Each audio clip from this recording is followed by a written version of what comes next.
Star Prabhas ప్రస్తుతం వరుస ప్రాజెక్టులతో దూసుకుపోతున్నారు. ఆయన లైనప్ లో ఉన్న అత్యంత ప్రతిష్టాత్మకమైన చిత్రాలలో కల్కి 2898 AD సీక్వెల్ కూడా ఒకటి. నాగా అశ్విన్ దర్శకత్వంలో తెరకెక్కుతున్న ఈ సైన్స్ ఫిక్షన్ వండర్ కు సంబంధించి తాజా అప్డేట్ బయటకు వచ్చింది. మే మొదటి వారం నుంచి ఈ సినిమా కొత్త షెడ్యూల్ ప్రారంభం కానుంది. ఇందులో ప్రభాస్ కూడా పాల్గొనబోతున్నారని సమాచారం. గత కొంతకాలంగా హైదరాబాద్ లోని ఒక భారీ సెట్ లో కల్కి 2 చిత్రీకరణ జరుగుతుంది. కొత్త షెడ్యూల్లో ప్రభాస్ పై కీలకమైన సన్నివేశాలను చిత్రీకరిస్తున్నట్లు తెలుస్తుంది.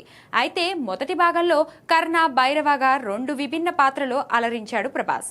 కానీ సీక్వెల్లో మాత్రం మరో సరికొత్త లుక్ లో కనిపించి ప్రేక్షకులను ఆశ్చర్యపరచనున్నారని టాక్ వినిపిస్తుంది.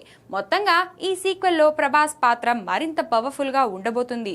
ఇక వైజయంతి మూవీస్ అత్యంత భారీ బడ్జెట్ తో నిర్మిస్తున్న ఈ చిత్రంలో దిగ్గజ నటులు కీలక పాత్ర పోషిస్తున్నారు. అమితాబ్ బచ్చన్ అశ్వత్థామగా తన అద్భుత నటనతో ప్రేక్షకులను మంత్రముగ్ధులని చేయనున్నారు. కమల్ హాసన్ సుప్రీం యాస్కిన్ గా నెగటివ్ షేడ్స్ ఉన్న పాత్రలో మరింత భయంకరంగా కనిపించనున్నారు. వీళ్ళిద్దరికీ ప్రభాస్ కు మధ్య వచ్చే సన్నివేశాలు రెండో భాగంలో హైలైట్ గా నిలవనున్నాయి. ఈ భారీ చిత్రానికి సంతోష్ నారాయణ్ సంగీతాన్ని అందిస్తుండగా హాలీవుడ్ స్థాయి విజువల్స్, అద్భుతమైన సెట్టింగ్స్ తో రూపొందుతున్న కల్కి 2 పై ప్రపంచ వ్యాప్తంగా భారీ అంచనాలు నెలకొన్నాయి.